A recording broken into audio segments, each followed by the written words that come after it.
গতকাল আমার বন্ধু বিদিশা এসেছিল, যেমনটি আপনাদের আগের দিন আমি বলে রেখেছিলাম। তারপরে যাস দোকানে আর খাস, দেখিস কেমন হয়েছে, টেস্ট করিস, বুঝছিস? বাই, আসি। হ্যাঁ, তুই যা, শুকায় গেছিস 2 দিনে। অসুস্থ তো তার জন্য। তো পরশু দিনই আমাকে বলে রেখেছিল যে মীনাক্ষী রান্না করিস না, আমি তোকে দিয়ে রান্না দিয়ে আসবো। তো কচু বাটা আমার খুব ফেভারিট, আর ট্যাংরা মাছের ঝোল করে দিয়ে গেল। তো রাতে আমরা সেটাই খেয়েছিলাম। এটা হলো আজকে মানে বৃহস্পতিবার। সকালে একবার উঠেছি, উঠে গরম জল টল খেয়ে টেয়ে শরীরটা আসলে ঠিক নেই না, আবার এসে শুয়ে পড়েছিলাম। তারপরে ভাবলাম যে না, উঠতে তো হবেই, কাজও করতে হবে, সুতরাং উঠেই পড়ি, কাজও শুরু করে দিই। তো সেইভাবেই অনেক ধিমিয়ে ধিমিয়ে এই শুই, এই উঠি, এই বসি, এই করতে করতে সব কাজ কিন্তু শেষ করেছি। তারপরে আজকে আবার বৃহস্পতিবার, মাথায় অন্য একটা চাপও চলতে থাকে। তো রাধে রাধে বন্ধুরা, আশা করি আপনারা সবাই ভালো আছেন। আমি ইন্ডিয়ার ওয়েস্ট বেঙ্গল থেকে ভূমিকা মীনাক্ষী আবারও এসে গেলাম আরেকটা নতুন ভিডিও নিয়ে। দেশে বিদেশের যে যেখানে আছেন সবার মঙ্গল কামনা করে ভিডিওটি শুরু করলাম। এই যে আজকের ওয়েদারটা খুব ভালো, গতকাল গরমে খুব কষ্ট পেয়েছি। তো একটা নয়নতারা গাছ কেটে দিয়েছি, এখন আর ফুল নেই আমার কাছে, আর এই গাছটা না অনেক উঁচুতে উঠে গেছে। তো ভাবলাম গাছটাকে নিচে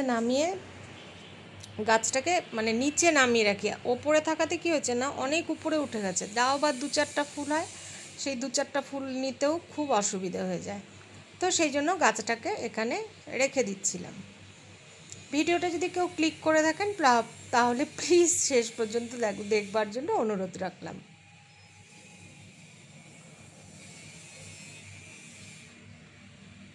আজকে আকাশটা মেঘলা,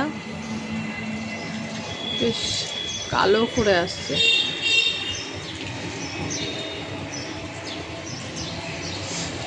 বৃষ্টি হলেই ভালো, আর কালকে যা গরম গেছে না, গরমটা একদম নেওয়াই যাচ্ছিল না।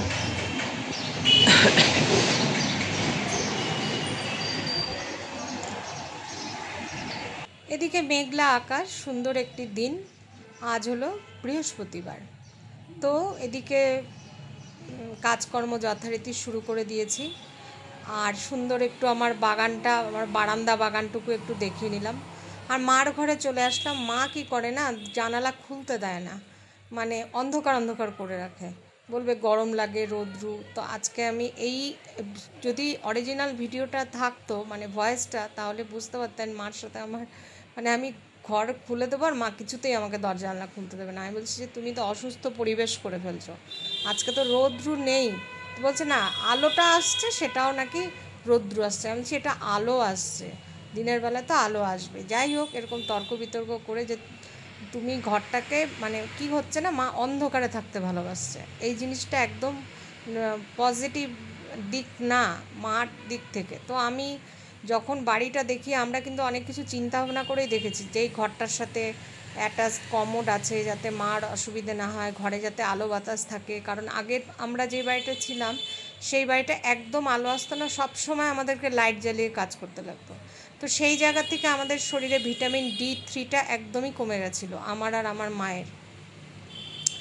তো একদম আমরা রোদ্রু পাইনি। তো যাই হোক, এই সবই কথাবার্তা বলছিলাম যে মা একটু সুস্থ পরিবেশের চিন্তা করো, মাকে তো সুস্থ রাখার জন্য আমি জান প্রাণ দিয়ে চেষ্টা করি। তো আজকে আমি সব খুলে দিলাম, বললাম আজকে রোদ্রু নেই, সুতরাং খোলা থাক, আলো বাতাস আসুক। তো এদিকে কাজ করছি আর কথা বলছি। আমার কিন্তু এখনও নাকটা ভার, গলাটাও ঠিক হয়নি এখন অবধি। তারপরে চলে গেলাম রান্নাঘরে কাজ করতে। এর মধ্যে অফ ক্যামেরায় আমার অনেক কাজ হয়ে গেছে।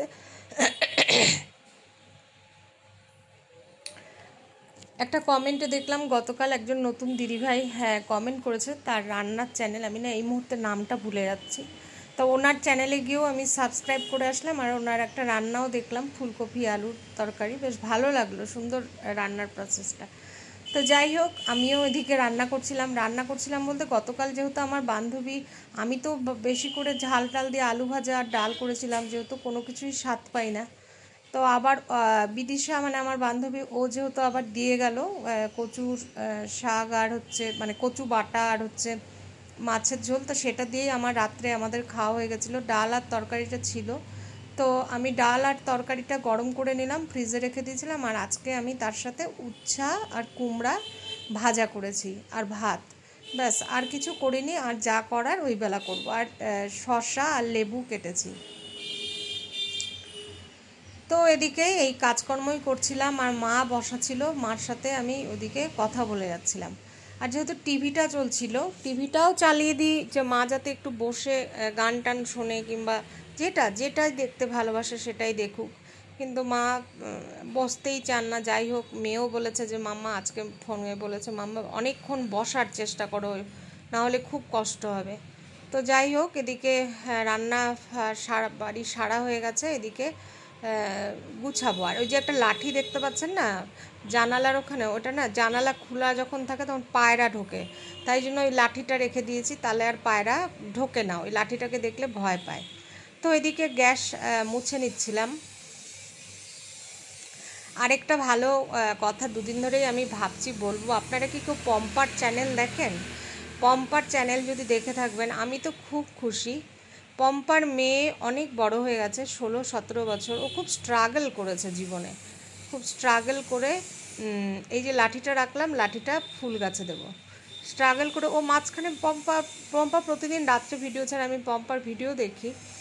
তো হঠাৎ করে দেখছি পম্পা বেশ কিছুদিন ভিডিও দিচ্ছে না, তো চিন্তায় ছিলাম। হঠাৎ করে ও দুদিন আগে ভিডিওতে বলল ও প্রেগনেন্ট হয়েছে।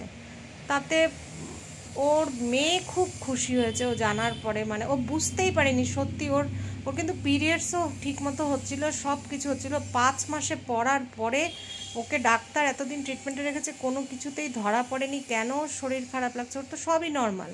মানে কেন আমি আজকে এই কথাটা বলছি, যেহেতু পম্পার ভিডিওতে আমি সম্পূর্ণ শুনলাম, ওর সমস্ত কিছু নর্মাল চলছিল, কিন্তু শরীরটা খারাপ হয়ে যাচ্ছিল।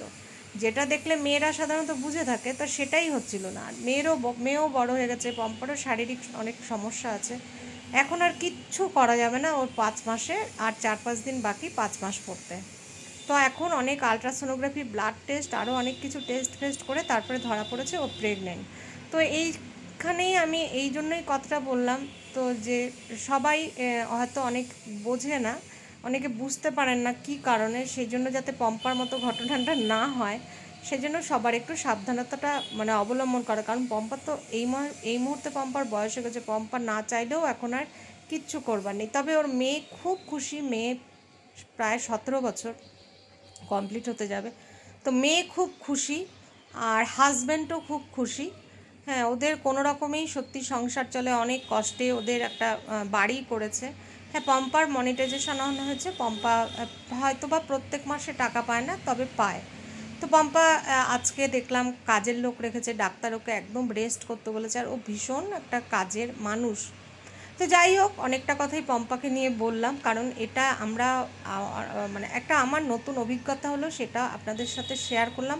পারলে পরে পম্পার চ্যানেলটা গিয়ে দেখবেন, তাহলে সঠিকটা বুঝতে পারবেন। আর আজ যেহেতু বৃহস্পতিবার, অনেকেই বলে বৃহস্পতিবারে একটু লবণ দিয়ে ঘর মুছলে ভালো হয়। তো আমি একটু মানে ফিনাইল তো দিলামই, জানি না এটার আবার ফিনাইলের সাথে লবণ দিয়ে দিয়েছি। তো ভাবলাম যে ফিনাইল দেওয়ার পরে মনে হলো যে না, একটুখানি পিঙ্ক সল্ট দিয়ে তারপরে ঘরটা মুছি। তো তারপরে এদিকে ঘরটা মুছবো, একটু পিঙ্ক সল্টও দিয়ে দিলাম। আর আরেকটা কথা, যেটা মানে আপনারা বোধহয় সুতপার ভিডিও দেখেন, সুতপা কন্ট্রোভার্সি ভিডিও করে। ওর ভিডিও আমার প্রথম দিকে ভালো লাগতো না, ও এত মানে কন্ট্রোভার্সি করতো যে ওকে আমার খুব রাগ উঠতো। আমি একসময় খুব খারাপ কমেন্টও করেছি ওকে। কিন্তু তারপরে যখন ও মানে ওর যত শুনেছি, ও আস্তে আস্তে অনেক সফট হয়েছে, ভীষণ মানে মেয়েদের পক্ষে কথা বলে, কোনো নারী নির্যাতিতা তাদের পক্ষে কথা বলে, খুব ভালো কন্ট্রোভার্সি করে। ওর অনেক ফ্যান ফলোয়ার্সও আছে। সেই সুতপা যে নাকি এত ভালো সুন্দর, কোনো দিন বুঝতেই পারিনি। সেই সুতপার যখন শুনতে পাচ্ছি এই দার্জিলিং ঘুরে আসলো, ওর সংসারে এত অশান্তি, সেটা মানে বুঝতেই পারিনি। 12 বছর সংসারের পরে সুতপার বাবা আজকে বললেন যে সুতপাকে বাড়ি ফিরিয়ে নিয়ে যাবে। মানে সুতপা এত ভালো মেয়েটা, প্রথম দিকে ওকে আমার বিরক্ত লাগতো ওর কিন্তু কন্ট্রোভার্সি চ্যানেলে তো ওরকমভাবেই কন্ট্রোভার্সি করতেই হবে, নাহলে পাবলিক শুনবেই বা কেন। তো তা যাই হোক, সেই জায়গা থেকেও ভাবছি যে আজকের দিনে দাঁড়িয়েও যে মেয়েটা নারী নির্যাতনের জন্য এত কথা বলছে, সবার পাশে দাঁড়িয়ে আজকে টিনা, মন্দিরা, প্রত্যেকের পাশে, সেখানে সুতোপার নিজের সংসারটা ভেসে যাচ্ছে। ওর বাবা আজকে বলল মেয়েকে বাড়ি নিয়ে যাবে। তো যাই হোক, এই কথাগুলো শুনলে পরে সত্যি সত্যি ভীষণ খারাপ লাগে। সুতোপাকে ও, আমি দেখা করার খুব ইচ্ছে ছিল। ও দার্জিলিংয়ে গিয়েছিল কদিন আগেই, তখনও বুঝতে পারিনি যে ওর এরকম গণ্ডগোল। ও এখনও কী হয়েছে সেটা প্রকাশ করছে না, কারণ প্রকাশ করে কী লাভ। তো যাই হোক, এইসব ঘটনা যতই দেখি শুনি ততই বিভিন্ন রকম অভিজ্ঞতা বাড়ে। হ্যাঁ, যে জীবনে কোনো কিছুই কোনো মানে মূল্যই রাখে না কোনো কিছু। কোন সময় কোন সেকেন্ডে কি হবে সত্যিই আমরা কেউ বুঝতেই পারি না মেয়েরা। তো যাই হোক, অনেক কথা বলে ফেললাম। তো এদিকে ঘর দুয়ার ভালো করে মুছে নিলাম, আর অনেক কাজ অফ ক্যামেরায় হয়ে গেছে বন্ধুরা। তারপরে স্নান করে এদিকে মাকে খেতেও দিয়ে দিয়েছি। স্নান করে আমি চলে যাব ঠাকুর ঘরে পুজো দিতে। তো যদি ভিডিও ভালো লেগে থাকে একটা লাইক করবেন, সাবস্ক্রাইব করবেন, শেয়ার করবেন। আপনাদের কমেন্টে পেলে পরে আরও উৎসাহ বেড়ে যায়। ঠাকুরের কাছে বলছি সবাই যেন ভালো থাকে, সবার মঙ্গল করো ঈশ্বর ভগবান, সবার মঙ্গল করো, সবাই ভালো থাকবেন, আমাদের পাশে থাকবেন, সবার সুস্থতা কামনা করি। এই বলেই আজকের ভিডিওটা তাহলে এখানেই রাখছি। খুব ছোট্ট ব্লগ, প্লিজ স্কিপ না করে সম্পূর্ণ ভিডিওটা দেখার অনুরোধ রইল। সবাই ভালো থাকবেন, বাই।